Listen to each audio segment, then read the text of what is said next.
fights with passion, and he inspires. Are you ready for a war?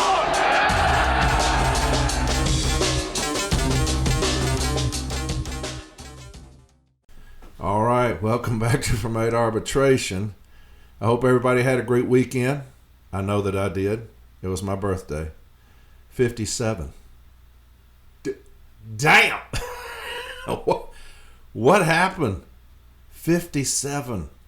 My God. But yes, 57 years old yesterday. July 19th, 1969 was when it happened. And so thank you so much for the well wishes, the Facebook posts and messages and texts and calls. I love all of you, man. I do. I love you. And I really appreciate that. All the well wishes for my birthday. But had a fantastic day. Fantastic day. Of course, we were in Branch 316, Ottawa, Illinois. They had a function for us. That was a fantastic time. Had a great group there. Some drove from over an hour away to be there and just to talk. It was a good setting too. It was the VFW were upstairs, and it's unlike any meeting we've had. When we get there, James just sits down and everybody gathers around him, and he starts answering questions for about an hour and a half. That's not happened before, but it was a fantastic time, and they had a bunch of questions, and he sat there and answered every one of them. And then I spoke, James spoke, and it was a good time. It was a good time. I had a question, and it was unfortunate because I had a question that's like, hey, you talk about militancy, you talk about getting out there, what's your plan? And so I just asked him, I said, has any of y'all seen y'all's business agents? Do you know what your business agent looks like? None of them. And then one individual raised his hand. He says, I've been here 20 years, have never seen them. So that's going to be something that we will change. You will know your business agent. You will see them, your RAAs, RGAs. They're not going to sit at a desk. They're going to get out in the field. If you got somebody that can go all across the country and campaign, you can get into your region and see your people. And that will change. I promise you that. And that's what I told him. You're going to know us. And that's an assurance. But it was a fantastic meeting. Fantastic time. Got me a birthday cake. And so that was, a great, like family, just like you went to a picnic. And so I really appreciate them, all those that showed up on a Sunday. I know that's tough, but like I said, you had some drive from an hour away. Just a fantastic time. James and I drove up there, and my wife, we drove up there, and then we met, and then we drove home. We got back about 1:30 this morning. And so that's the reason I sound kind of sleepy. It's because I'm sleepy. And so, because this is early, I'm doing this. But the neatest thing happened on the way up. Now, we're all back roads going to Ottawa, Illinois. It's all back roads. So we'll stop, get something to drink, go to the restroom, fill up with gas. We stop at this gas station, and it's in the middle of nowhere. Just corn everywhere, just fields. And small town. So we stop in, and I fill up. We go inside. James is in there, my wife and I, and we're looking for snacks for my wife. And we're talking, and I hear this individual who says, hey, I need to shake this man's hand.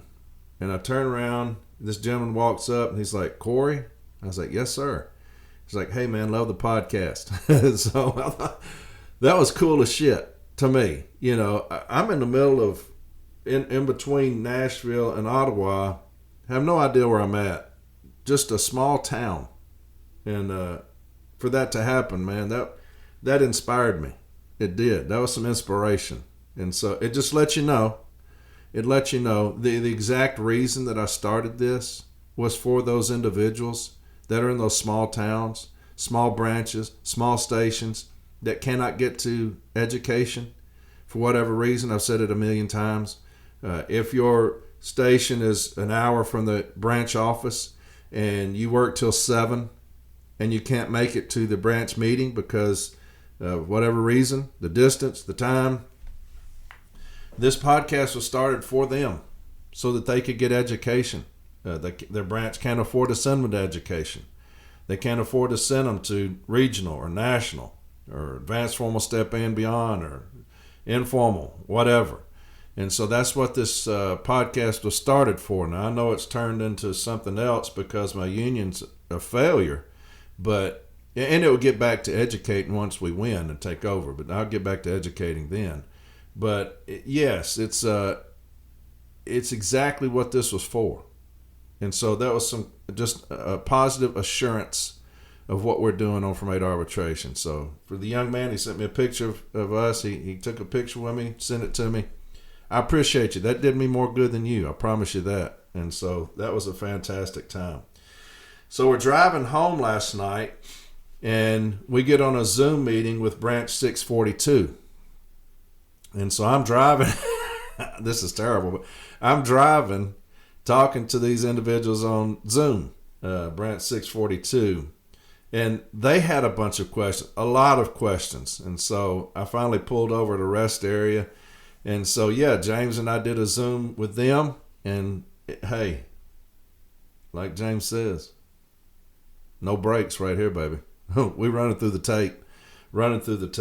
And so, yeah, fantastic time. Now, look, we'll be in Branch 100, Toledo, Ohio. That's Wednesday, okay? Wednesday, Branch 100. Wednesday, Toledo, Ohio. We've got Branch 124, Saturday, New Orleans, the 25th. Branch 124, Saturday. And then we'll be going to Augusta, Georgia, Sunday. That's Branch 268, Augusta, Georgia, on Sunday. So we got a busy week coming up, and that's good. That's good. We're going to get out there in it. A couple of things that I need to talk about, and then we'll get into the good stuff. You got the CLC fundraiser. That comedy club, it's almost sold out. They're thinking about doing another show because the tickets went so fast. So they're thinking about doing another show. If you want tickets, it's a comedy night. Laugh, celebrate, support the CLC. They got a professional comedian coming, Miss Springs.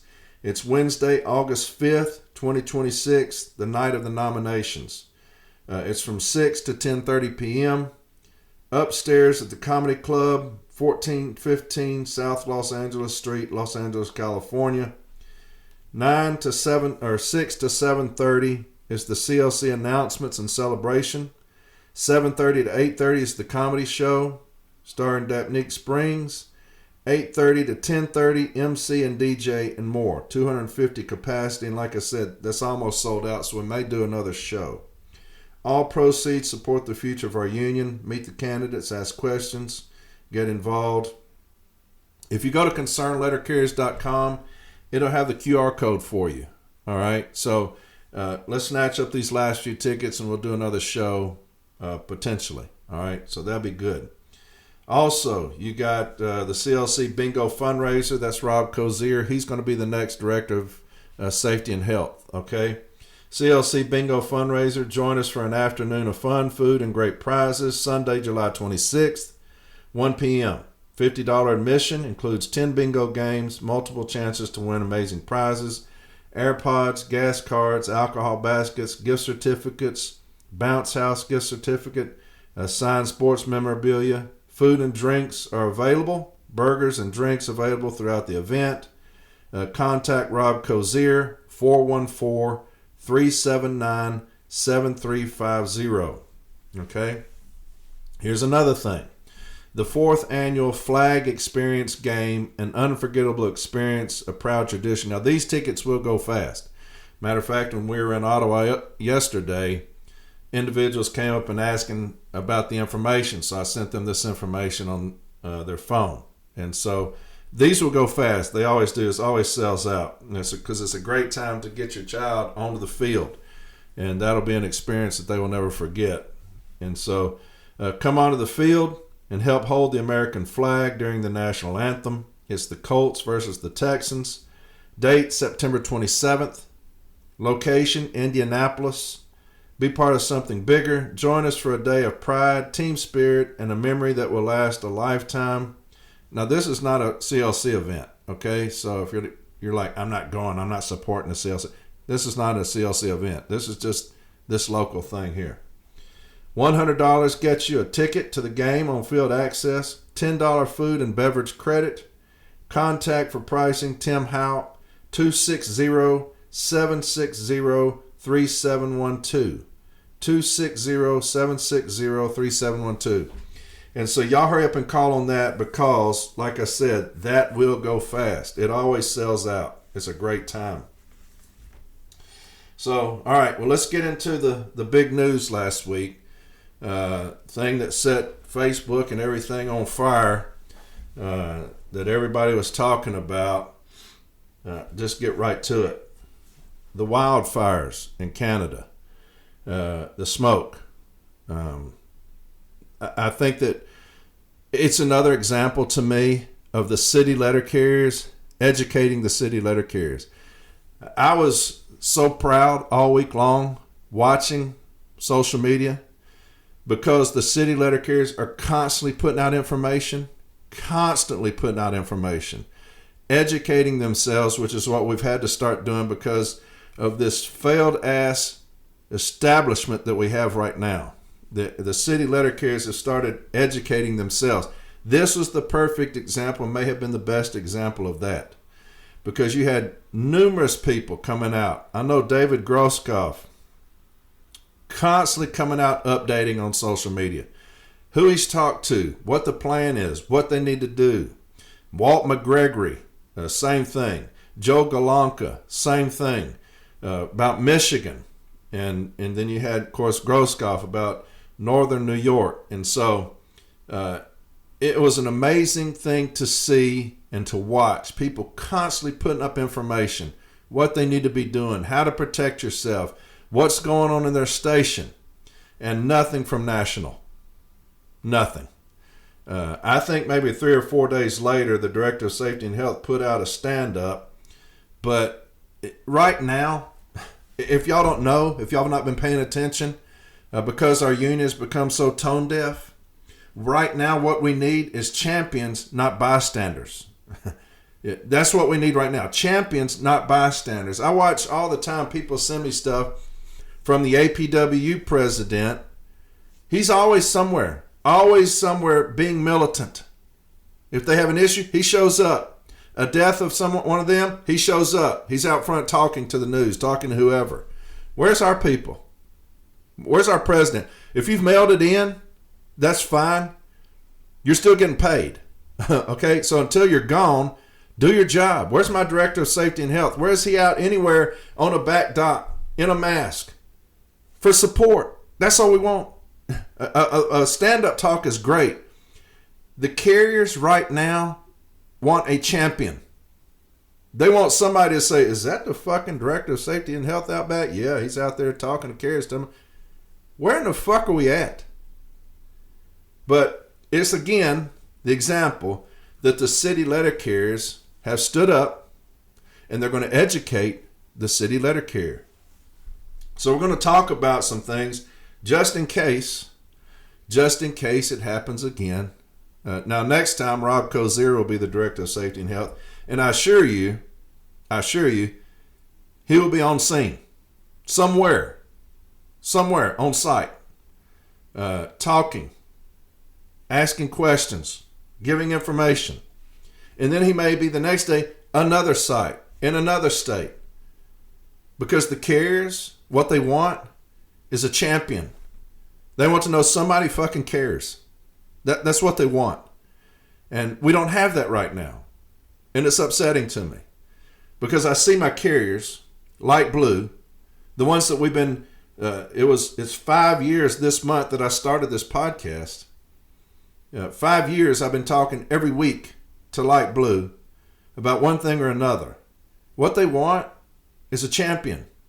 Somebody from the agent doing something that they can see, that's tangible. And we failed them miserably. And it's upsetting to me because I watch what they do. I watch what they do to protect themselves. Down here in Nashville, I wasn't dealing with that. My air quality was fine. It was hot and humid. It's always hot and humid. Up there, they're protecting each other. They're taking care of each other. That's a family. That's Light Blue. That's what we do. Just like with Brother Gates when he passed away. What did we do? Raised hell. We were slapped down by our agency. But it was very encouraging to see. Very humbling. This was put out a few years ago, but it will help you.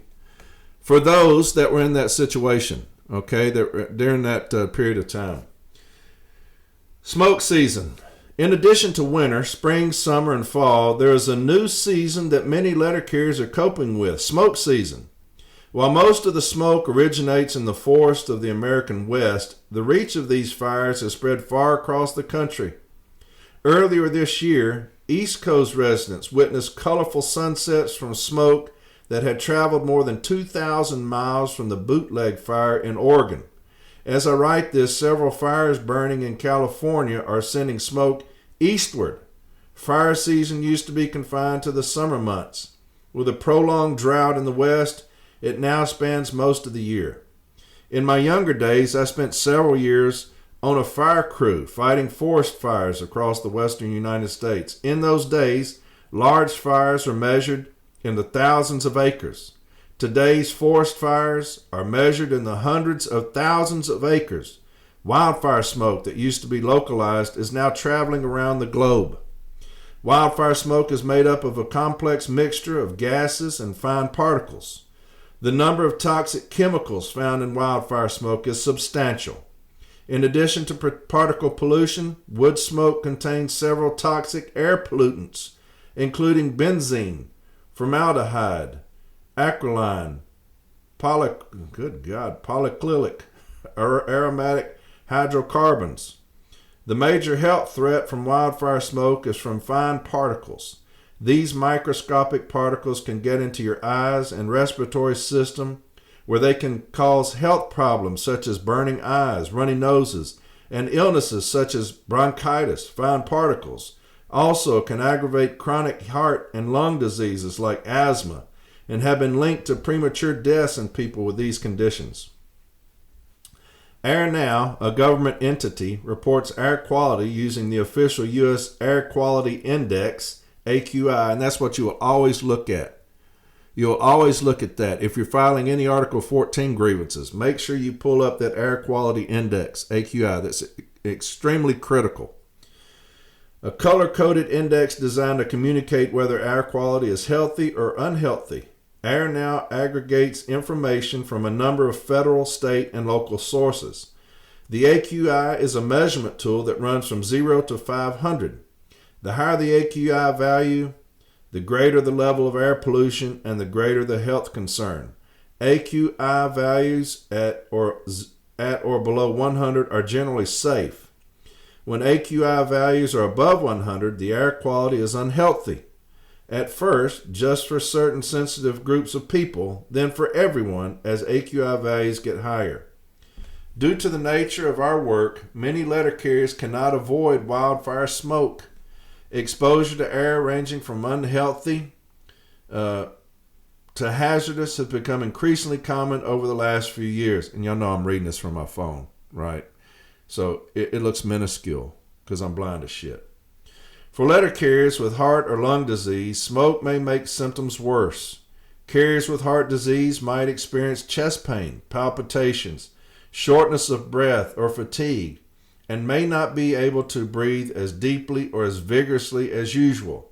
Symptoms include coughing, chest discomfort, wheezing, and shortness of breath. Exposure to wildfire smoke while delivering mail may constitute a workplace injury if the smoke is the cause of a health condition or aggravates a pre-existing one. Work duties alone do not have to cause a health condition from breathing wildfire smoke. The wildfire smoke need only contribute to the condition. If you have a pre-existing condition that is not disabling but becomes disabling because of work-related aggravation, then regardless of the degree of the aggravation, the resulting disability is compensable. it is not necessary to prove a significant contribution by wildfire smoke to a disabling condition for the purpose of establishing a causal relationship. If the medical evidence reveals that the wildfire smoke contributes to any way to a disabling condition, the condition would be considered employment related. Letter carriers filing claims for wildfire smoke injuries should register and file the claim electronically via the eComp web portal. The Injured on the Job page at NELC.org has a link to the eComp registration page. The type of claim you file will depend upon the length of exposure to the wildfire smoke. Injuries that occur in one day or during one work shift would be a CA1 claims for a traumatic injury. Injuries that occur over a longer period would be a CA2, an occupational injury claim. To get a claim accepted, you'll need a medical report from a doctor that lists a history of your exposure to the wildfire smoke and a history of any underlying conditions that were aggravated. The doctor's opinion must be based on objective medical evidence such as a physical exam, chest x-ray, blood tests to measure oxygen and carbon monoxide levels. You can find historical air quality data at the airnow.gov website to document the air quality index for the day or days of exposure. There have not been enough long-term studies on the effect of wildfire smoke on the human body. Unfortunately, there are no Occupational Safety and Health Administration regulations limiting excessive exposure to wildfire smoke. That should not prevent anyone from filing an injury claim if he or she suffers a smoke-related injury due to smoke season. So, with that being said, I'm fixing to read you some things, and you're going to determine yourself whether I even go into work. Okay? Now, these things are great for injury. What about preventing the injury? Right? So I'm going to read these things and you'll determine yourself. Okay? You got the AQI, like I was talking about, air quality index. 0 to 50 is green. It indicates that air pollution poses little to no risk. 50 to 100, yellow, moderate, indicates some risk for those with high sensitivity to air pollution. 100 to 150, orange, unhealthy for sensitive groups, indicates that those with high sensitivity to air pollution may experience health effects.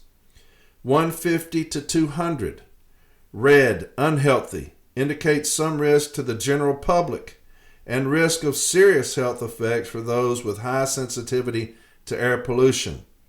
200 to 300, purple, very unhealthy, indicates increased health risk for everyone. 300 and above, maroon, indicates emergency conditions likely to affect everyone. Okay, so we're looking at the 200 to 300. Purple indicates increased health risk for everyone. That's me and you. 300 and above indicates emergency conditions likely to affect everyone. So we had some that were sending in their AQI, right? I know that in Michigan, the AQI was 579, and we're out there in it. Here's some of the things people are talking about. No N95 on hand, just surgical, which is useless in this. You know, the N95 mask is what they recommend if you're going to get out there in it. If somebody tells me this is extremely unhealthy, I'm questioning whether I'm putting my uniform on that day. N95, none given out, only surgical. If you don't have an N95, you should not be out there. Even with one is questionable. Central Pennsylvania, bad today. No mask or talk about smoke. I'm out here plugging along with a heart condition and praying I don't go into tachycardia. But I'm not going out there with a heart condition. That southeast Wisconsin is pretty bad. Only see silhouettes of trees and homes about 4 to 5 blocks away. We're out here though. You had Grand Rapids, Michigan, AQI of 605. Now, Joe Kalanka and others are constantly putting this out. You had Walt McGregor, who'll be the next business agent of that region, educating. World's most air-polluted cities. Now, this is right in that time. Duluth. Now, this is the AQI. Duluth, Minnesota, 923. Think about that. 300 is extreme. 923. Toledo, Ohio, 649. Grand Rapids, Michigan, 616. Detroit, Michigan, 602. Marquette, 596. And that's what we were dealing with every day. Colorado, too, management can get N95 masks. Buffalo was pulled from the street once. The MP postmaster, 5 number was 250. Was there a magic number elsewhere? So when it finally reached 250, they pulled them off the street. We were almost 600, and our PM ignored the directive given by the DM. So the district manager said, get them off the street. Postmaster's not going to do it. They're at 600. Do you know why they're not going to do that? Do you know why they're not going to tell y'all to come back? Because they don't want you to file a grievance for act of God and have to pay administrative leave. That's why. They would rather you be out there and die than tell y'all, hey, look, let's just pay you for this. This is unhealthy. Y'all come back off the street. Quit delivering. They won't do that because they're afraid that the union may file a grievance on an act of God and we'll have to pay them for just sitting here. Keep them out there. The heat's the same fucking thing. You know, keep it moving, beat the heat. Hey, no sit time. No sit time. Y'all need to hurry up and get out of this. Do y'all see what I'm saying? When I talk about the carriers need a fucking champion, you got management up north when these are extremely dangerous times with the AQI, pollution, the air quality. And they're saying, we're not going to obey our manager's instructions, the district manager, keep them out there. No stand-up, no safety talks, no masks were distributed. Another one, no masks given. And we had to fight for them to let us not do no lunches since they took them away from us. To do no lunches on that day. To get them out of the air quality. Here's another one. The air quality is 579, Michigan. Our POOM keeps telling us that they need documentation to discipline our postmaster. That's not going to happen. That's not going to happen. They're not going to discipline the postmaster.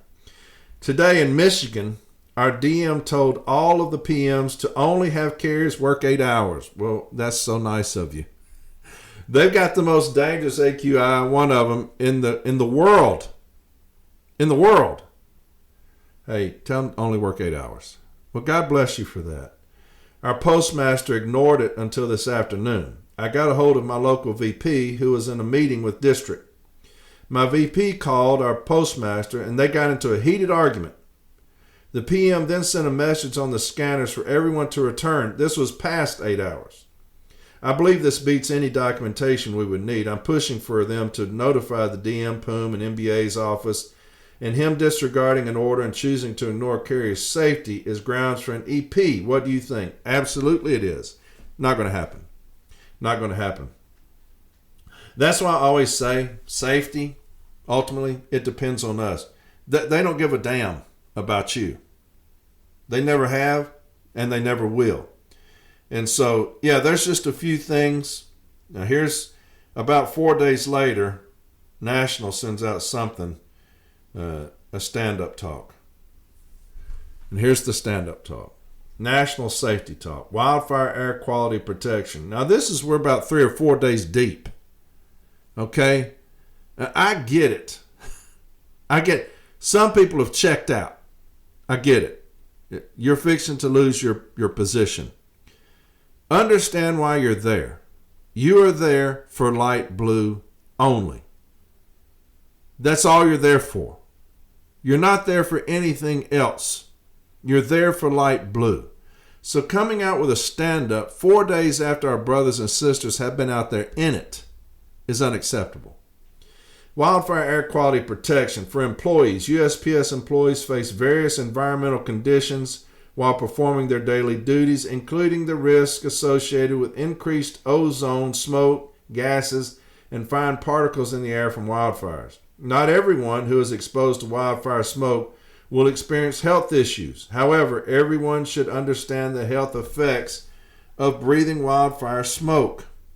Signs and symptoms associated with unhealthy air quality due to wildfire smoke are headache, stinging eyes, runny nose, irritated sinuses, a scratchy sore throat, coughing, trouble breathing normally, wheezing, asthma attack, chest pain, fast heartbeat, fatigue. Those who are most at risk: people with lung diseases such as asthma, chronic bronchitis, and emphysema, children, older adults, active people of all ages who exercise or work vigorously outdoors. Now, if you're out there walking, if you're out there taking packages to the door, you are exercising. So this incorporates you because of what you do. You're not sitting in an office. You're not going around handing out flats. You're out there in it, doing labor, right? If you experience any of the above symptoms or notice them in your coworkers, find a safe location indoors if possible and contact your supervisor immediately for assistance. Seek protection by using N95 masks and drink plenty of water. Utilize authorized breaks to reduce activity levels. Good God. Utilize authorized breaks to reduce activity levels. It's the same thing as the fucking heat.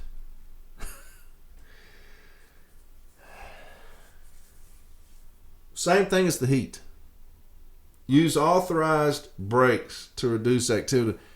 That is nonstop when you got that AQI like that. When it's 600, use authorized breaks. I'm in the process of dying. And you're talking about use authorized breaks. Seek medical assistance if necessary. Well, I don't always have to fall out.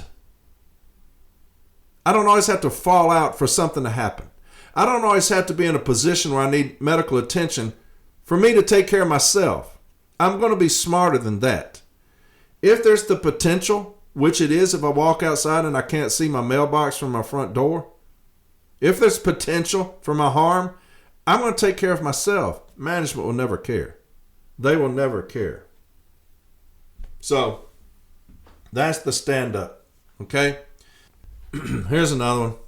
Does anyone have any experience or thoughts on working when the air quality index is excessively high? Now, this is a carrier asking. We get smoke from the Canada wildfires, as I'm sure other areas do as well. And today, the AQI is well past the official hazardous levels, 424 at my last check. Hazardous is over 300. Normal is typically less than 100. Of course, management is compensating for the increased call-offs by making people work 12 hours out there. Where is safety on days like this? Why isn't there a streamlined approach to dealing with hazardous weather and environmental factors? They treat us so poorly. I agree. Well, we did 701 during COVID. Smoke and heat are way more dangerous. Surgical masks are useless. You need an N95 properly sealed to filter out smoke particles. You're wearing one with 100 heat index. I refuse to go out. No PPE. I struggled with trying to get admin because in reality, it's everywhere. And I just don't know what it would be safer at home than inside our building. Unless you have an air purifier or something. Me and a few others have been casing all day. And I looked it up online. Air quality advisory. Yes, you should worry if you're in a sensitive group or if the alert reaches the unhealthy level. So that's either or. If you're in a sensitive group or if the alert reaches the unhealthy level, which all the North did. For healthy individuals, a lower level alert is a reminder to limit strenuous outdoor activity. Air quality alerts are based on the Air Quality Index, which is a scale from 0 to 300 plus. Measuring particle pollution and ground level ozone. How to handle the alert depends on the severity.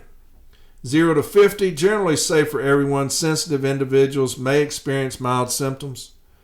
101 to 150, people with asthma, heart or lung conditions, children and older adults should limit outdoor activity. 151 to 200, everyone should limit prolonged outdoor exertion. Everyone, not just those at risk. 151 to 200, which was the entire North. Everyone should limit prolonged outdoor exertion. And hell, we're talking about going to 410s. Anyway, 201 to 300 plus, very unhealthy to hazardous. Everyone should avoid all outdoor physical activity, and sensitive groups should remain strictly indoors. During an active air quality alert, you can minimize your exposure by staying indoors and keeping windows and doors closed. Running an air purifier with a HEPA filter. Postponing outdoor exercise or yard work. Wearing an N95 mask if you absolutely must go outside. And we don't absolutely must go outside. Okay? We just don't. I've got this one. The air quality index in North Buffalo is currently in the very unhealthy range, generally fluctuating between 160 and 240. This is due to an influx of wildfire smoke from Canada and has triggered continuous weather impact alerts. Because the air is saturated with fine particle matter, health officials strongly recommend the following precautions, and that's the one I just read to you. Now that's where David Groskopf, I give it to my man, constantly putting out messages and information. Who he's contacted. I've contacted him doing this. So kudos to him. He did a damn outstanding job during all that. And if your manager or somebody is talking about staying out there to 12, staying out there to 10, 8, and whatnot in these hazardous conditions, no stand-up talks, anything like that, I would file a grievance on Article 14 on that. I'd file an Article 14 grievance and get at least a cease and desist. Talk to your branch presidents and see what they want you to do there. I would file a grievance on that ass, okay? I just would. I'm tired of seeing my people die. I'm tired of it. Do you know that we had another brother pass away? Jacob Taylor down in Dallas, Texas. Have y'all heard about that? Another one of our brothers has passed away due to the heat. Collapsed on the job while delivering mail and later passed away at the hospital. His sudden death has renewed concerns about safety risks faced by postal workers daily, including extreme heat and other hazards. So we've lost another brother, Jacob Taylor, to the heat. Have y'all heard anything from National about that? When I talk about a more militant union, I'm not just talking about grievances addressing the workroom floor. I'm not just talking about, when I say that the CLC is going to be militant, that James Henry has found people that are militant because that's the way we've chosen to go. Some people don't like that. Some people hate that. But the way James Henry has chosen to form his slate is through militancy. Whatever that means. Through education, right? Through training. Through the way we address toxic working environment. He has chosen a path of militancy. That's not always just the grievance procedure. Militancy is just like your APW president. We've got another brother, Jacob Taylor, that has passed away and died. I've not heard anything from my president or from my director of safety and health. I've not seen anybody on scene, on camera, locally talking to people saying, enough is enough of my people dying. They're putting on their uniforms and never returning home. That's militancy to me, is doing that. And that's the way we're fixing to be when we take over. But it's kind of tiresome. It's kind of tiresome, the complacency that we've gotten into. And that it's acceptable. Because I've got another brother dead. Now don't raise hell about it. Don't talk about it. Because your current president, he'll say that you're just trying to get a pound of flesh for Brother Taylor, another brother who's died because of the heat. I'm going to guarantee you this. If you look at his hip training, it's been falsified. And people don't care about that, fuck off. People don't care about that, fuck off. Where was National for that? For the hip training falsification? Anybody? We got another brother dead though, y'all. Jacob Taylor. Y'all pray for his family. But that's another one of us that has passed away. All right, let's get into the other thing that came out this week. We finally got another slate. And as a city letter carrier, that's a good thing. If there's more, I don't know that there'll be another. But carriers need options. Not everybody's going to vote for the CLC. You know, there are some that they love the way things are going. That's how they're going to vote. Some say, hey, we want reform. CLC's not for us for whatever reason. Corey cusses a lot. We don't like that. And so we're looking for reform. And so the slate finally came out. I know a lot of people were anticipating it. Kind of leaked out to us a few days prior to it coming out. And when it came out, you basically heard a sigh of disappointment nationally. You had a sigh of disbelief nationally. And I was upset at the slate. Because to me, as a city letter carrier, the things that have been going on to us for these last 3 years, and it's not just the president, understand this. It's the complacency of those individuals on the executive council that have allowed this to happen. I've been after everybody to stand up against this guy at the top. And so when you see a slate, you're thinking we can finally be rid of the establishment, those that have gotten us into the position we're in now. We can finally be rid of it. Have a good slate of people for people to choose from. Another reform slate saying, hey, we are not tone deaf. We've been listening. But this should be called the tone deaf slate because it's the exact same shit we've been railing against. It's the same slate, same as the old slate. And so it was disheartening to me to see that. I've never seen a ticket implode on itself as fast as that one has. You look for an initial bump. You know, we finally got a new slate. We've been waiting for something. I know people were just giddy online. We finally got a new slate. Here it is. And then you're looking at it and you just had an overwhelming, well, fuck. Well, fuck was kind of the consensus. I know that immediately there came out a poll, and you take those for whatever they're worth. But you're expecting that initial bump because the establishment is wanting somebody. I remember when you had Jurassic Measures podcast come out. That was kind of the establishment's anti-Corey podcast. It was the one, matter of fact, he immediately came out and attacked me, started going after me. It had potential. You know, you're thinking finally somebody very educated coming out with a podcast, and instead they chose to attack me on it, which is fine. These same business agents were trying to tell everybody, listen to this. And now, of course, it's nowhere to be seen for about a year now. But they need somebody. They need somebody to vote for. And it's just kind of an overwhelming consensus of, well, fuck, here we are with the same new slate, same as the old slate. They had an opportunity, to me, you had an opportunity to listen to the carriers, understand what's been going on for the last 3 years. You had an opportunity for that, to listen to that, and instead you gathered up all of the old guard and put them on a slate. That's tone deaf. You gathered up all the old guard, all the ones who have been doing this to us for so long. You gathered them all up and put them on a slate. That's tone deaf. That's like me going to a friend's house. He's got a car, engine doesn't run.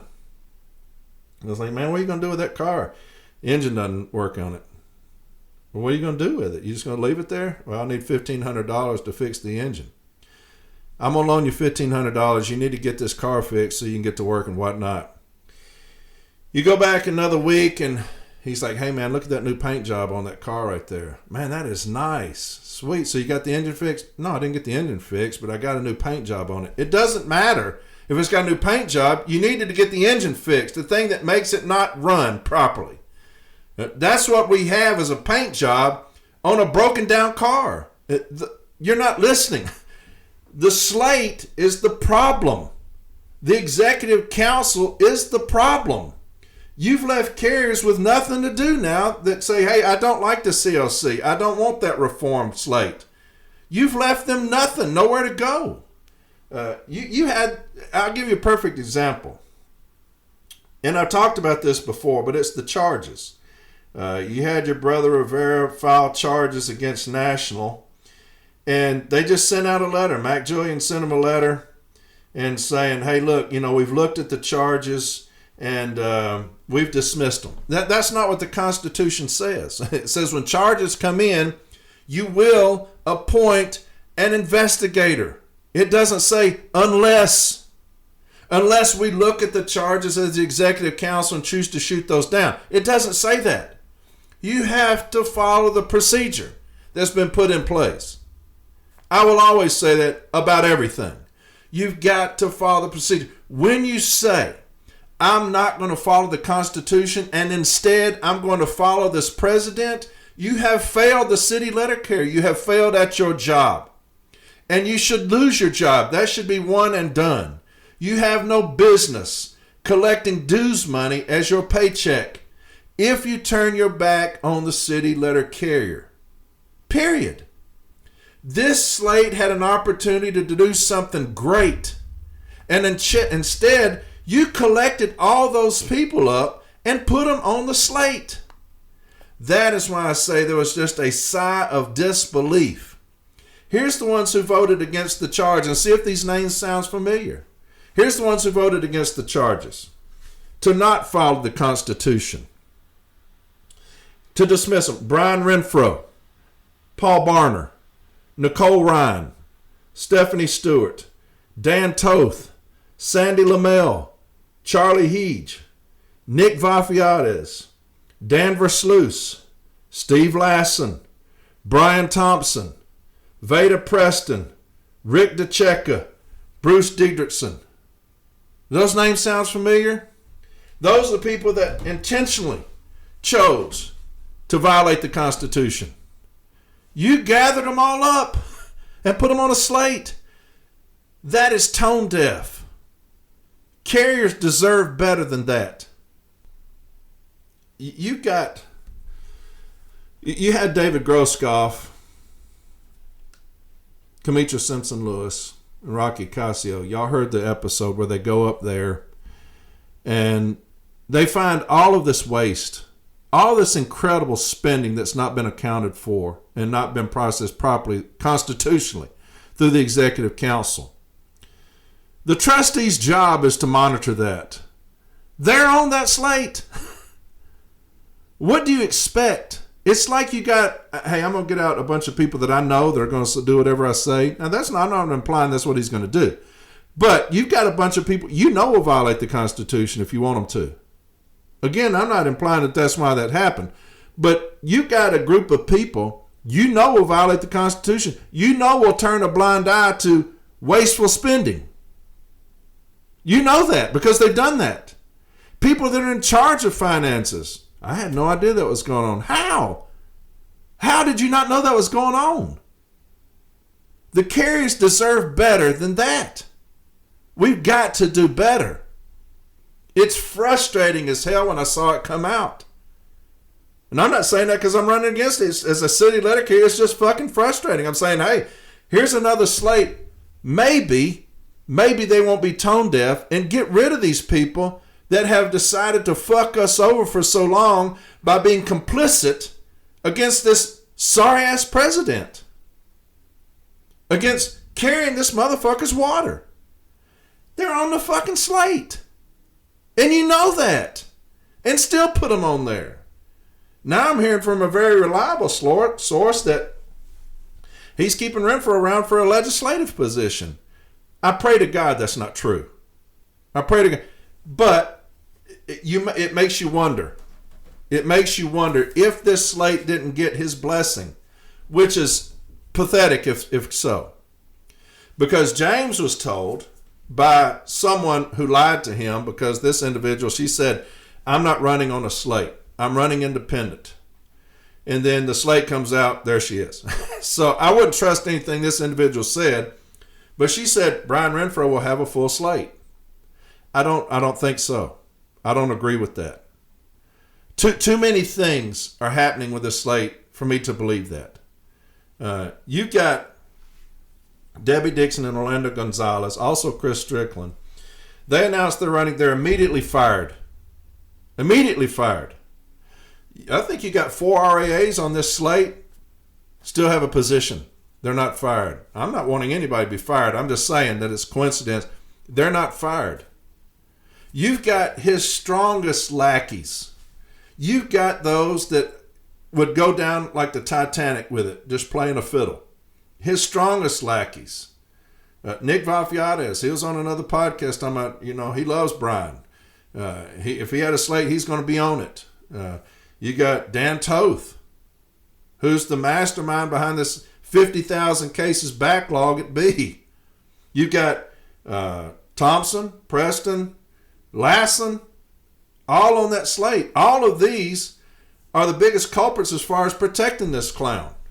They're on that slate. So I don't believe that he's going to have a slate. I just don't. I believe that something was in the works, that this slate was given a blessing to go forward, and there's a position waiting for this clown. They're not going to win, but if they win, that's probably the thing. Look, we'll keep these people around. Don't fire them. If we win, you've got a legislative position, and I can pay you whatever. You won't miss out on anything. That's my opinion, and some that I've seen online. I don't believe he's going to have a slate like James was told. But it's unfortunate. It's unfortunate that you had an opportunity, if you had been listening to the city letter carrier for any period of time, to say enough is enough with this old guard. Enough is enough with the complacency, with those enablers that have enabled this narcissistic fool to run rampant on the city letter carrier. I know that when I look around, I'm always going to ask questions. But where were these individuals, and I'm talking about all of them, on the TA? Does anybody know? I didn't see one of them come out against the TA. Not one. What about Brother Gates? Were they angry? Were they out in the street? Were they saying, hey, do something? What about hip falsification? Does anybody know anything? What about the backlog of grievances? Anybody raising hell about that? Now we've got the same group in there that contributed to what we're dealing with. What is their jobs to do, really? Do they just, well, I'm going to my region. I don't care nationally about what's going on. What about non-compliance? I know that you got Lassen on there. You got 18,000 cases pending being New Orleans, and you're wanting him right back in that position. Bizarre. Any of them come out about Steiner's report? Any of them? Any voice for the city letter carrier in the region about Steiner? What about stationary events? Is it just file a grievance? Here's a grievance starter. Has anybody implored anybody to do anything nationally? Does anybody know? Huh? There's this disconnect. There's this disconnect from the establishment to us. They think, just change the top. And that's not it. That's if you've been paying attention, if you've been listening, that's not it. It's not it. James Henry said, I want militancy, accountability. And so I'm going to go get the most militant motherfuckers I can find and put them on a slate. You've got militancy against cowardice is what you got. Against complacency, enablers. That's what we ended up with. And it's frustrating to me that that's happened. Because you had an opportunity to tell the carriers, hey, look, I've been listening to you. I've got a slate together. It's not the old guard. It's not those that have enabled this fool to cause such mayhem to y'all the last 3 years. Y'all have been abandoned by your agent, and instead of saying, hey, I'm going to do something about it, I'm going to go gather all the motherfuckers up who did it and put them on my slate. As a city letter carrier's light blue, that pisses me off. You've not been listening to us. If I win, great. If I don't, I'm going to deliver mail. You know, I'm going against somebody that's very smart. If you want to know anything about any handbook or manual dealing with safety, go to him. Don't come to me. He's much smarter than me. He's not delivered mail since 1986. If you want to know about the workroom floor, you come to me. I've been delivering 6 days a week since 1992.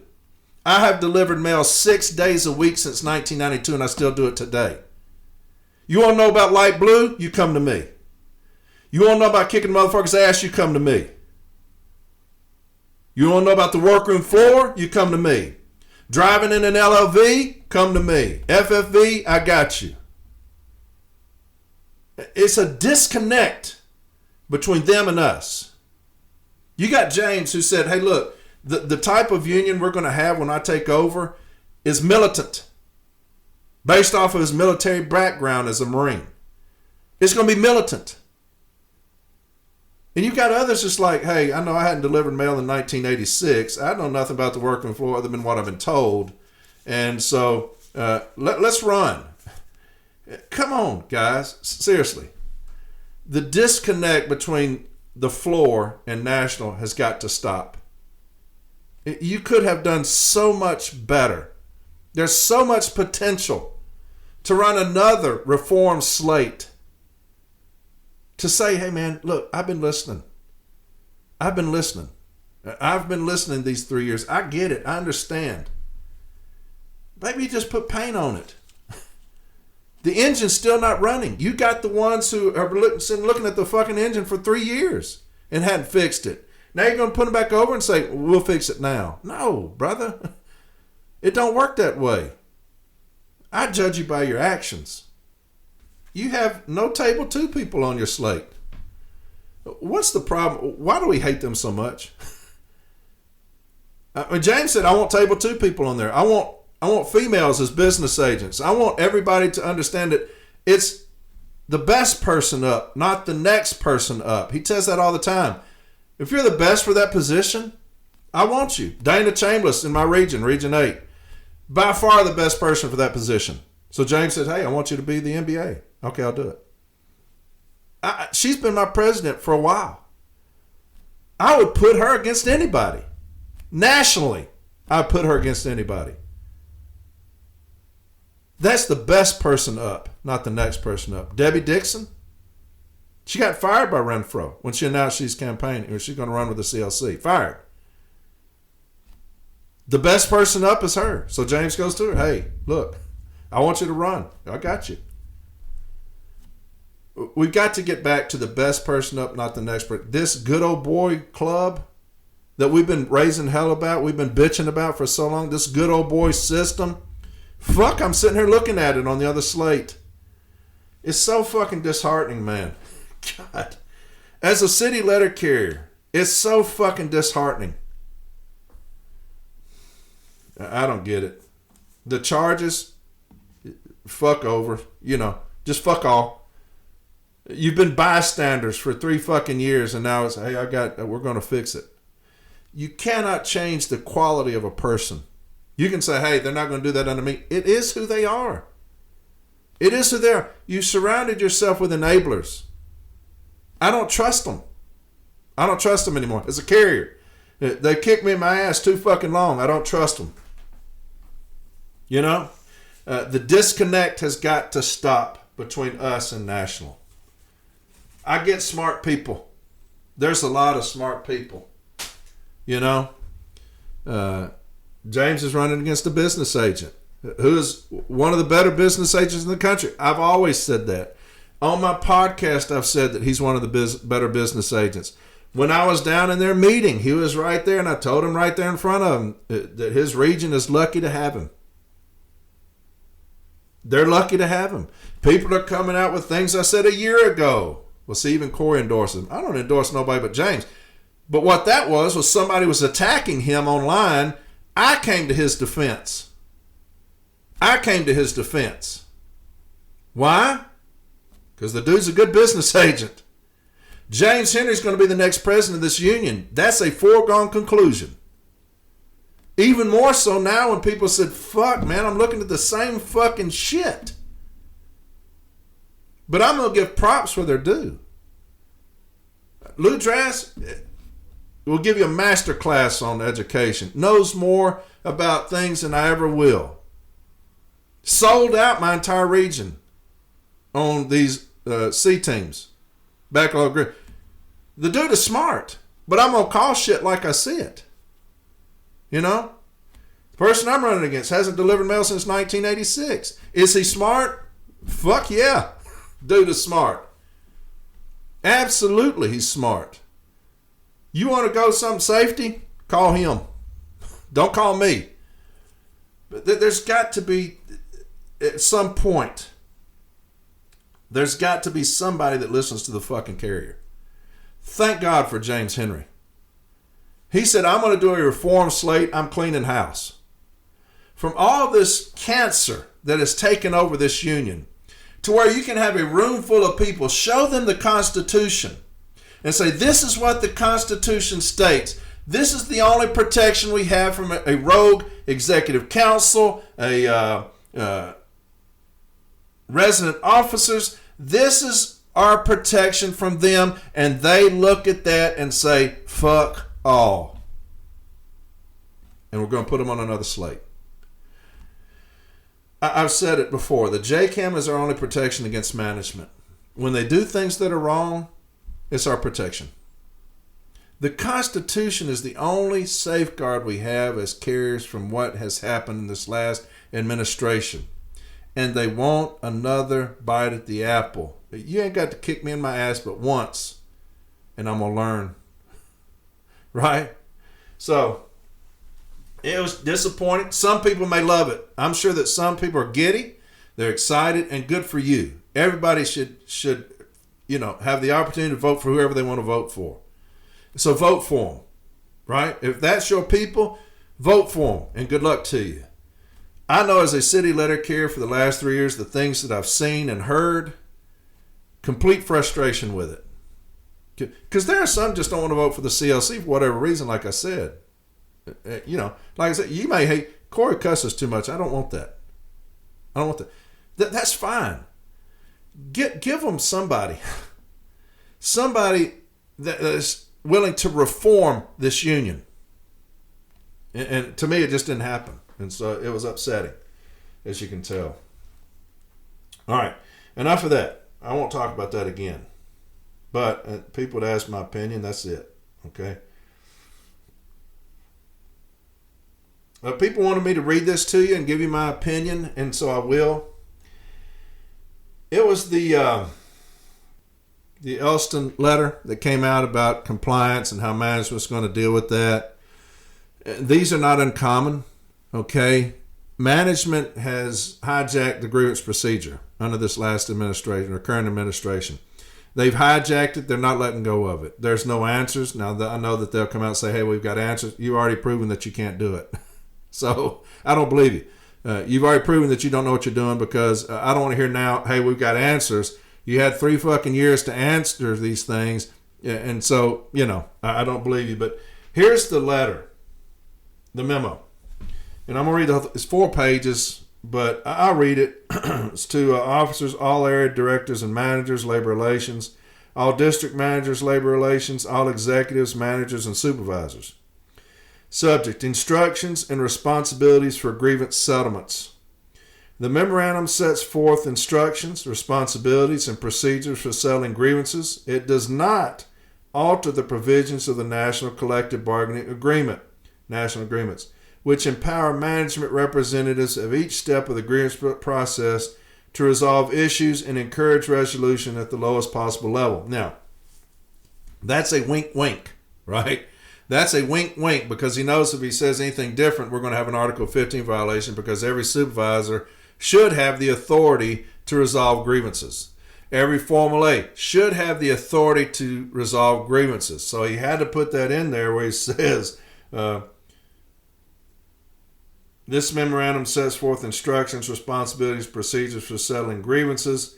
It does not alter the provisions of the National Collective Bargaining Agreements, which empower management representatives of each step of the grievance process to resolve issues and encourage resolution at the lowest possible level. So he had to put that in there. We put that in every file, saying that that's a violation of Article 15.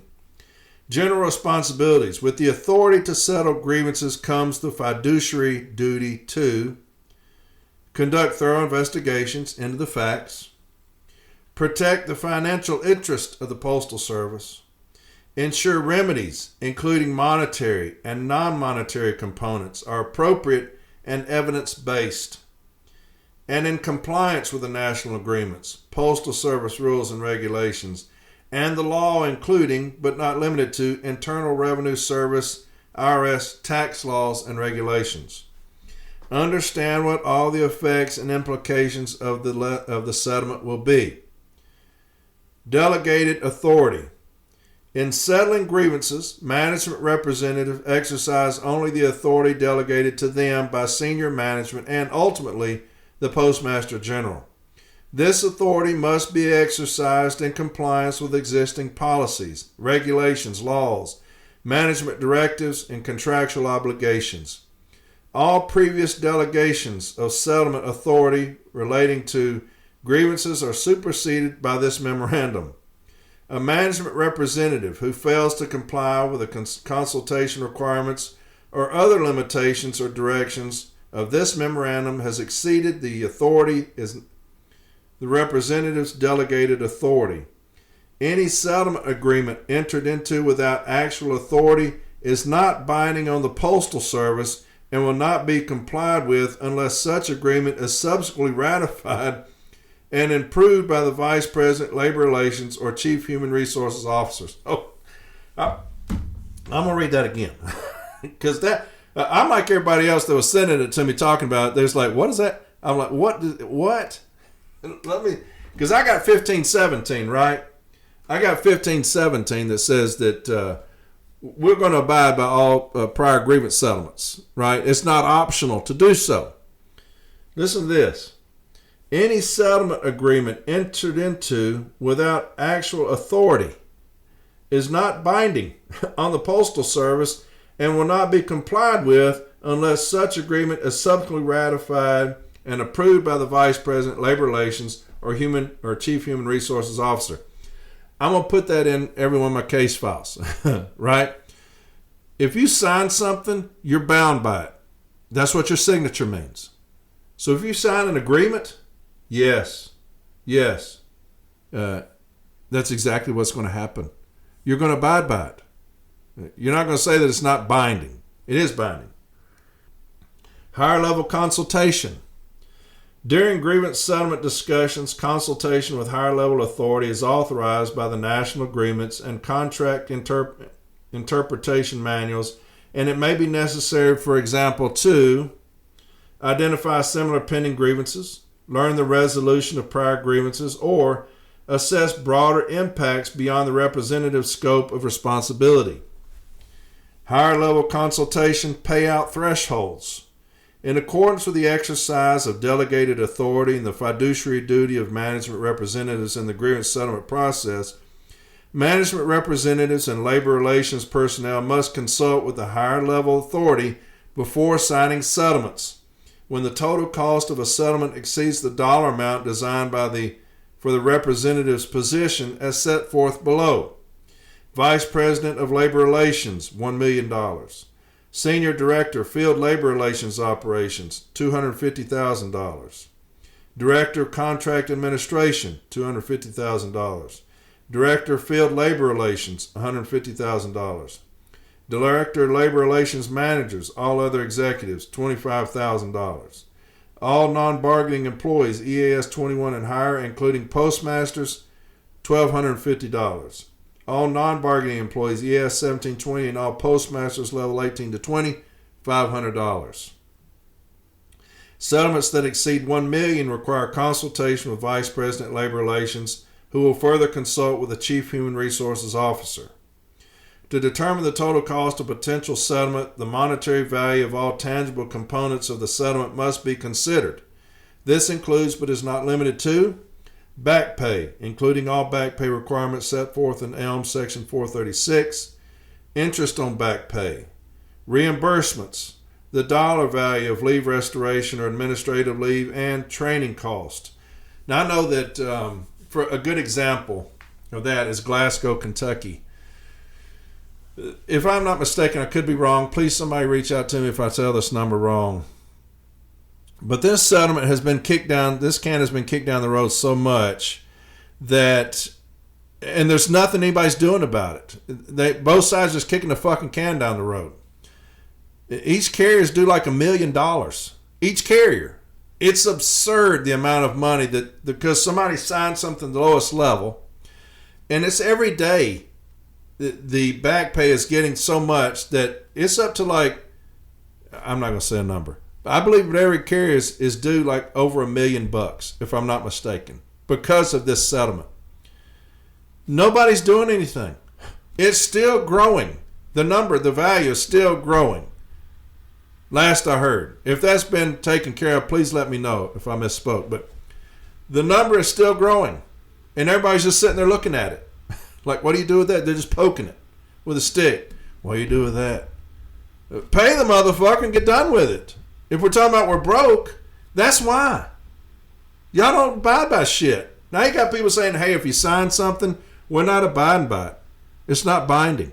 That's the reason we're in the shape we're in now. Is memos like this. Hey, if y'all sign something, a settlement, we're not going to follow it. We're not abiding by it. What? Anyway, aggregation of related and like grievances. To determine when higher level consultation is required, the cost of settling like and similar related grievances must be aggregated. Labor relations consultation, financial remedies that exceed make-whole relief. Financial remedies should generally be limited to a compensatory make-whole remedy. A make-whole remedy is defined for the purposes of this memo as a narrowly tailored remedy that meets the goal of returning an aggrieved party back to the position that he or she would have been in but for the violation of the contract, e.g., back pay, payment for wages lost, benefits lost, or expenses incurred. An appropriate make-whole remedy does not put the aggrieved party in a better position than he or she would have been in but for the violation of the contract. An example of an appropriate make-whole remedy could be a reasonable lump sum estimate of actual wages lost. Now that is based off the National Arbitrator Mittenthal's decision on the status quo ante, right? And so, but this is basically just a contention that they always make when they go into arbitration, a make-whole remedy. You know, you have to bring them back to where they were. If you have 1,000 violations, look, we get the 1,000 violations. We're saying that that's become egregious now, and because of that egregiousness, there needs to be an escalated monetary award, and they say, no, there's no such thing. You just need to bring the party back. So if there's a violation of Article 8, somebody forced to work off assignment, pay them administrative leave. Sometimes they'll fight that. And the carrier who should have worked the overtime, pay them, but there's nothing else due. We say, but what about the 50 other prior grievance settlements on the same issue? That's a windfall. You're trying to get a windfall. That's violating the status quo ante, bringing you back to where you were. Well, there has to be some penalty for the continued and excessive and egregious violations. They don't acknowledge that. And so that's basically what he's saying.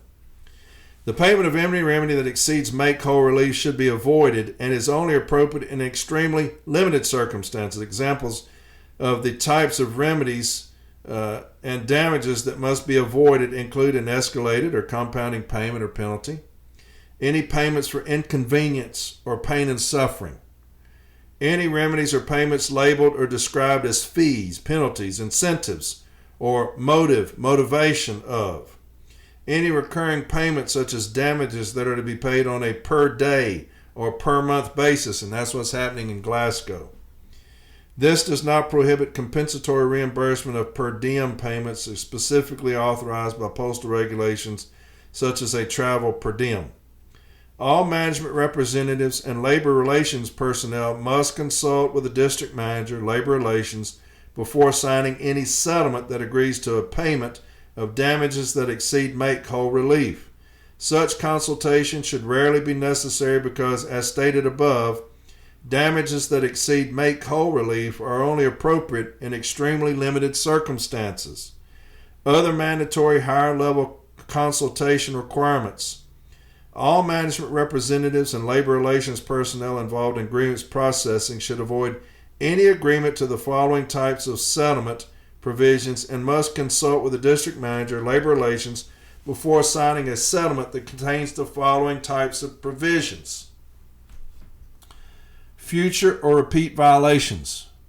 Agreements to make payments for future or repeat contract violations. Each violation must be evaluated individually. Payments made directly to unions. Agreements to pay a union directly for any reason, including but not limited to its inconvenience in having to file a grievance. The national agreements provide for reasonable on-clock grievance processing time and do not provide for inconvenience payments. Payments sent to unions for employee distribution. Agreements that a payment will be sent to a union for distribution to employees. Payments should be made directly to affected employees via standard procedures, e.g. the grievance arbitration tracking system. Cease and desist language. Agreements to cease and desist language. This language should be avoided as it may trigger claims of repeat violations. These are the ignorant clauses, basically, that they're putting out there. Hey, look, we're going to do ignorant clauses because y'all don't know what in the fuck y'all are doing. So these are the ignorant clauses when you do with grievance settlements. Precedent language. Agreements to language saying that a settlement may be cited as precedent must be avoided, even though Article 15 calls for it and allows it. So we're not going to listen to Article 15 or Article 41 when it talks about a cease and desist. I'm going to talk about a few of them. Payments made directly to unions because of, as they call it, inconvenience payments. Here's where we've been successful in that. Now, they hate it. They hate arbitrators that do it. They don't want to pay it. Now, we have arbitrators that will, because if I bring a grievance up to you, it's just a way to bankrupt a union, really, is what it is to cause a hardship on a union. Because if I have a case, again, we'll go back to Article 8 because that's easy to understand. And we've got a non-compliance grievance. What you've done is, like Lake Charles, perfect example of that. We have carriers that are available. You have a carrier that you forced off assignment for 8 hours. You brought them in on their non-scheduled day. They're not on the list. You brought them in on their non-scheduled day. You mandatoried them. You forced them. And then when I add up the time that I had available for my overtime carriers, and it's 24 hours, I can cover that 8 hours, right? I can cover that 8 hours with the 24 hours that were available to me if you maximize to 12. You do that so long, and you have arbitrators' decisions saying, hey, cease and desist. You know, this has been going on for far too long. I've gotten up into the 20 range, 30 range, 40 range, 50 range, 50, 60 range, 100 range of non-compliance grievances. At what time does that become egregious to the union? To continuously have to prepare grievances, however big they are, money, right? Paper, time, because you won't stop. And so I'm going to say, yeah, you need to pay the union because you're not stopping, and now it's become a financial burden to the union, not the shop steward on the floor. I'm going to file the grievance. I'm going to get the documentation, file the grievance, and I'm going to send it up to the formal step A. Those finances come out of the union's pocket. When I have to go to the copier and make 100 pages for something that you've been told 100 cases ago to stop doing. Now you've become a financial liability to my union, to my local branch. And so I want some reimbursement for that because you're not stopping. You can basically bankrupt me doing the same shit because you won't listen. And so that's what that is. Future repeat violations, and that's a common language you see in Formal A settlements. Any future violation may be met with an escalated monetary award for incentive for future compliance or whatever, okay? And the cease and desist, they've hated that forever because they say we weaponize it, even though these people weaponize things all the time. Here's how you don't weaponize a cease and desist. You stop and you don't do it anymore. It will never be weaponized. If you go in and you say, look here, man, I got this settlement. I want you to cease and desist, and you sign it. What I'm going to expect you to do is to stop and not do it anymore. If you've done it 50 more times, I've not weaponized anything. You don't fucking learn. You don't listen. I can't trust you because I've got your name on something. You had no intention of stopping. Why do you say that? Because this is the 50th grievance that I filed on it. That's why. So I'm going to go for a cease and desist. If they don't like it, we're going to send it up. What they've done is they've hijacked the system under this current administration, the same one that's on this other slate. They've hijacked the fucking system. And we have no answer. So, yeah, they hate that shit. Additional requirements for EAS 17 supervisors, including acting supervisors. EAS 17 supervisors and acting supervisors must consult with higher level authority in the following cases. Class action grievances. Before entering into a settlement of any class action grievance to assess impact on class members, non-members, procedures, and finances. Policy or staffing changes. Before entering into any settlement that would result in a change in policy or staffing, for example, a change in employee start time, work hours, routes, or duty assignments, any change in managerial or supervisory staffing at any facility, higher level consultation is required because these agreements often have an impact beyond the supervisor's defined area of responsibility. Additionally, EAS 17 supervisors and acting supervisors must provide their immediate manager with a copy of every settlement they sign within 5 calendar days of the date the settlement is signed by the supervisor. Now, I wonder if they'll do them like they do us when we ask for information. I bet you they'll comply with that 5-day right there because their boss told them. We ask for information, you'll be going through the Formal A meeting, still ain't got none. I wonder if they'll comply with that one. I bet they will. I bet they will. This must be a physical copy in addition to any entry in GATS. Compliance and review. This memorandum must be disseminated to all relevant offices. The installation head of every facility must ensure that all management representatives comply with this memorandum. This memorandum does not apply to the Office of the Inspector General. Should you have any questions, call me, contact me. But wonder why these same memos can't be sent out about just fucking complying. Right? Look, we've lost $1 billion in non-compliance. Comply or you're going to lose your job. Where's that memo? Right? Where's that fucking memo? And here's just other things that piss me off that I share with y'all because they piss me off. I want y'all to be pissed off too.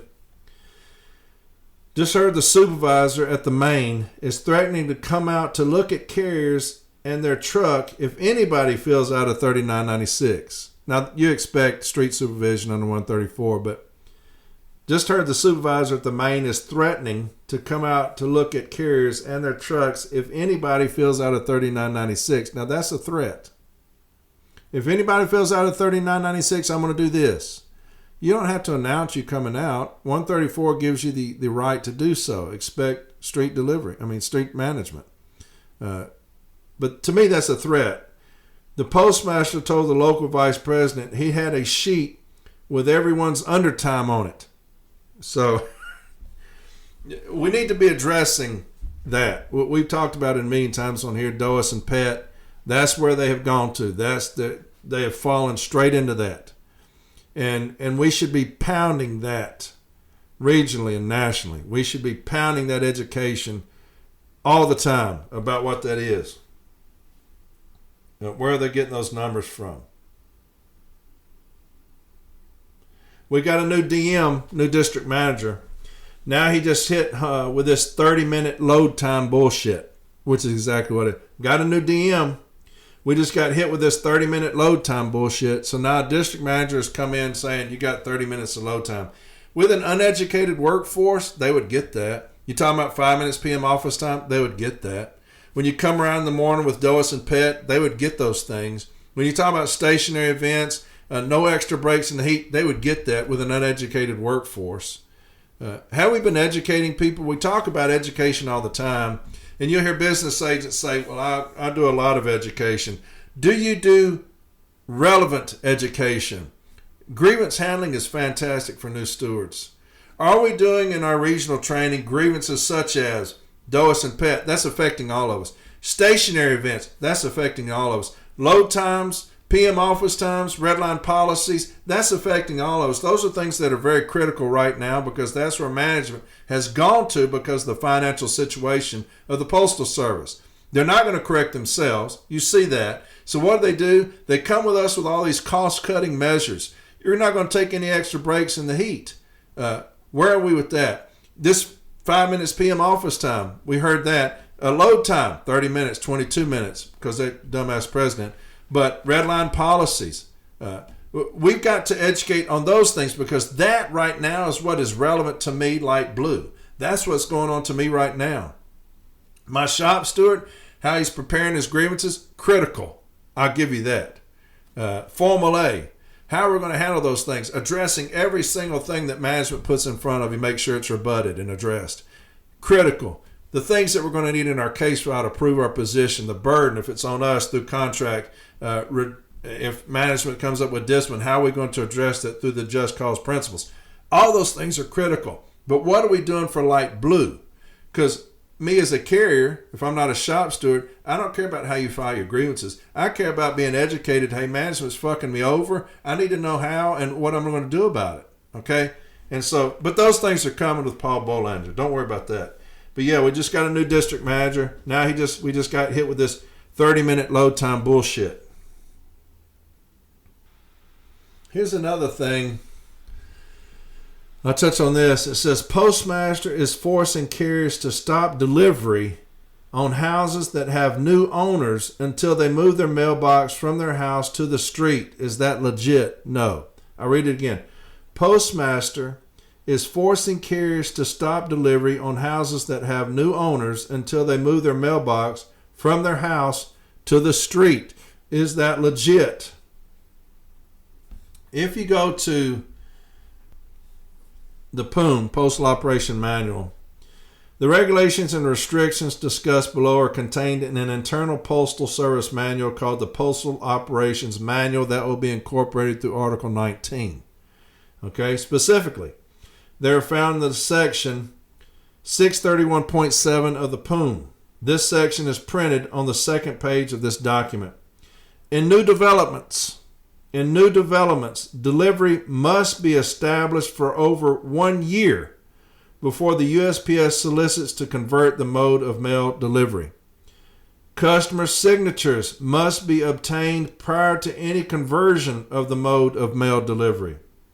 Where residents and lots are owned, property owners must agree to the conversion in writing, and those who do not agree must be allowed to retain their current mode of delivery. In communities controlled by an owners association, it controls the mode of delivery. In communities controlled by an owners association, it controls the mode of delivery. In rental areas such as apartment complexes or mobile home parks, the owner or manager controls the mode of delivery. Owners who do not agree in writing must be allowed to retain their current mode of delivery. Okay? When a residence is sold, the existing mode of delivery cannot be changed prior to the new resident moving in. That is the POOM, Postal Operations Manual, section 631.7. 631.7. Okay? And that will address that for you. Here's another thing that's going on. We talked about this before about the 1017B and the 1017A where management is disallowing your time. 1017B is unauthorized overtime, right? I stay out there, I call in, you say, well, it's unauthorized, but keep delivering. They'll put you in a 1017B log, unauthorized overtime. 1017A is where they're just disallowing your time. You call in, they say, told you to be off in 8. Well, I'm going to need 8:30. They're just going to cut out the 30 minutes. They're just going to steal that from you. Here's something that's going on. Recently here in Trenton, New Jersey, my stewards worked their tails off uncovering a massive scheme to defraud carriers out of work time using 1017A disallowed time. Over the last 6 months, management disallowed approximately 85 hours across the installation. Mostly small amounts we found. 437 instances of 1017A. 101 times the T7 whose EIN was used wasn't on the clock. We were not provided 2 other T7's clock rings, so that number is likely higher. We were provided 0 PS4 and 1017As, and I think 5 PS4 and 1260s for the first 437 times.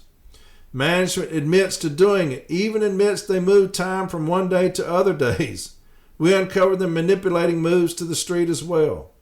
I just spoke with the Department of Labor Wage and Hour Division, and I was told they received another complaint here for the exact same thing. I say all this because if you have any finding the same thing, I would love to compare notes. I have hearsay evidence. This goes at least up to the POOM level. I'm sure this isn't isolated. I would encourage any stewards in the New Jersey district, the Atlanta area, or hell, even nationally, to look into this if you're able. We know management will lie, cheat, and steal. I'm willing to bet this is happening widespread to hide and manipulate the overtime we're working. Absolutely it is. Absolutely it is. Rob Cozier responds, we had the same thing going on in Milwaukee. The Department of Labor would not pursue it. And then we took it to our congresswoman and state senators, and they all said that we should just use our grievance procedure. So, another person replied, that's kind of what I'm getting as well. The OIG hasn't even responded. So, you got management that's stealing from us, and the only recourse we have to file a grievance. Nobody gives a fuck. Nobody cares. This is bizarre as fuck. Because you've got widespread health problems going across the northern states. And you got them saying stay out there 12 hours, deliver packages for 2 more hours. Nobody gives a shit about us. The heat, nobody gives a damn about us. They're stealing from us. We go to people. The Department of Labor don't care. OIG don't care. Congresswoman, Congress senators don't care. What do we do? Where do we turn? The public. I'm going to get out there and tell them. I'm going to get on somebody's news. I'm going to get on somebody's newscast and say, here's what's going on. Here's what's going on with the city letter carrier that you love. We just had another die, right? We just had another one die. Management stealing from, what are you talking about stealing from? Yeah, they're going in and clocking us out when we're working. They're stealing from us. And we took it to the congresswoman and congressmen's, and they said they're not going to do anything about it. We took it to the OIG, the federal agents, they're not going to do anything about it. Took it to the Department of Labor, they're not doing anything about it. They want us to file a grievance where I can get a cease and desist for management stealing from my people. Well, where is that at? Where is that? Somebody has got to come to our fucking defense. When we get in there, I give you my word on my life, you will see me in front of people of importance, pointing the finger at the Postal Service for the shit that they do to us. I will not be hiding in a fucking office. I'm not going to do it. You will see me in the front of a fucking post office pointing the finger back at them saying, this is what these motherfuckers are doing. That's what's going to... You want militancy back? You want people to address y'all's woes? We are coming. This pisses me off. We've gone to everybody. Nothing. Do you know who people love? The city letter carrier. That's who they love. They love us. Make them aware of shit. Then they'll write notes. People write notes. The elderly, they get involved. They vote. They write things. They write letters. You know, remember Josh Hawley holding up those letters? I get letters every day because of what y'all are doing. All the time I get letters. People write. Get enough people involved? Yes, sir. They will write. And they will start raising hell. Speaking of Mr. Josh Hawley, dear Postmaster General Steiner, to date, my office has received no documents in compliance with my June 30th letter. Is it your intention simply to ignore statutory oversight?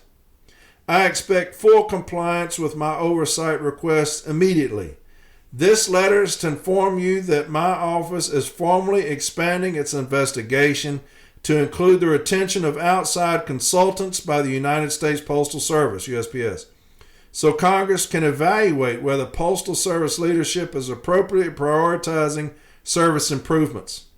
In March 4th of 2026 interview, you revealed that the USPS had consulted with Alvarez and Marshall A&M for a brief engagement to help with planning for all scenarios.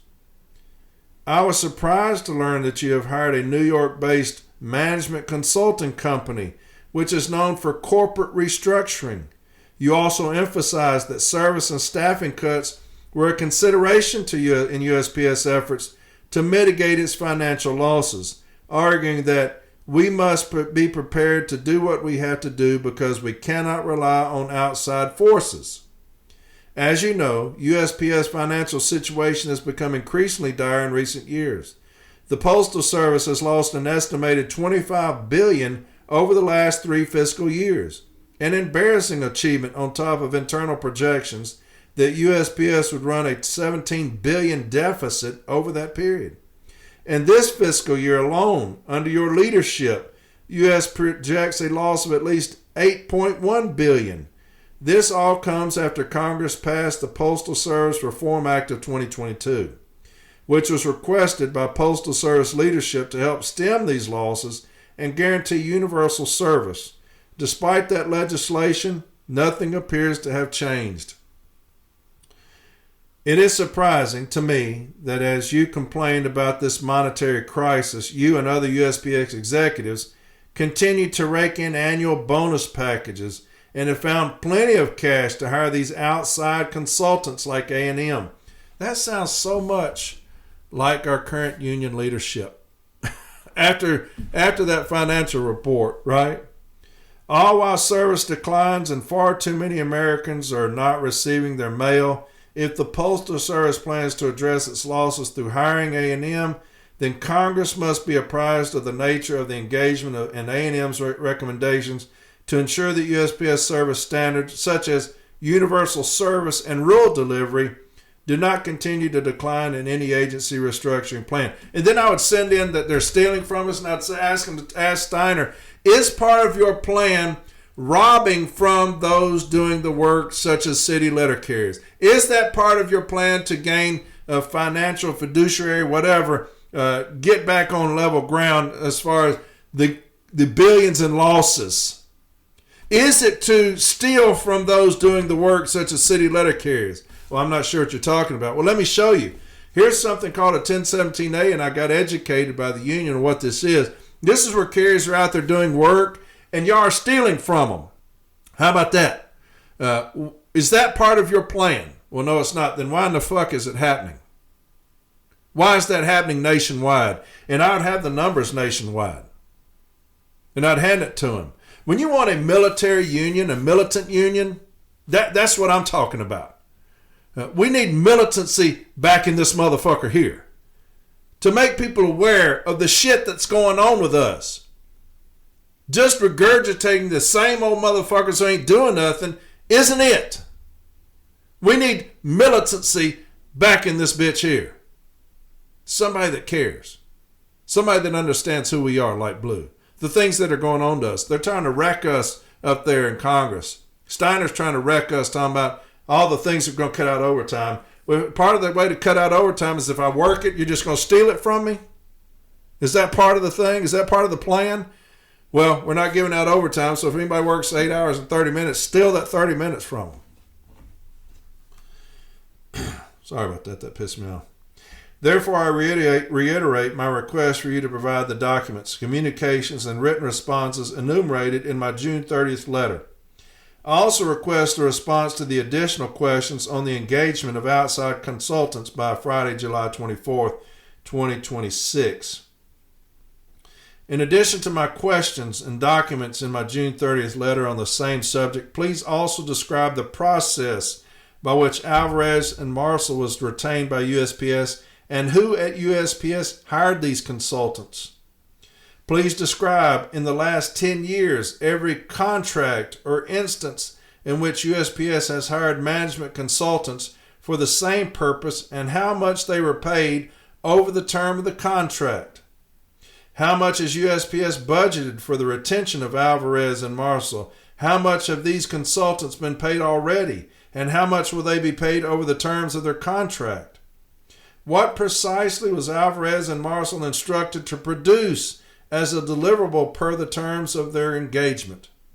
Was Alvarez and Marshall instructed to find ways to cut costs at USPS? If so, were they instructed to investigate the closure of rural post offices or the restriction of rural delivery? Was Alvarez and Marshall instructed to investigate executive compensation? Have they identified executive compensation as a cost that can be cut? Are you planning to release any deliverables by Alvarez and Marshall to Congress and the public? Sincerely, Josh Hawley. So dude's staying on him, man. Oh, he's staying on that ass. We need to be feeding him stuff. We got somebody that's got him on the hook. We need to be feeding him stuff, right? All right, there you go. There's an hour and a half of it, hour and 40 minutes of it. Sorry that was so long. Thank y'all again for the birthday wishes. Thank y'all so much. 57. My Lord. Where'd that go? I'm going to have the Wolf on tomorrow. The Wolf will be on tomorrow. James Henry is going to talk to you. We got some militant people on the slate. We'll put them on there. I can't wait. I can't wait to hit the ground running. We take over. So, y'all have a fantastic rest of the day. Please be safe out there. Okay? Please be safe. I love you, Light Blue. I'm excited about the future for us, right? Militancy is the way to go. Reform is the way to go. We've got to get away from the status quo. If we're going to advance, we just got to do it. I love you. Y'all be safe. The Wolf tomorrow. Y'all take care now. Bye-bye.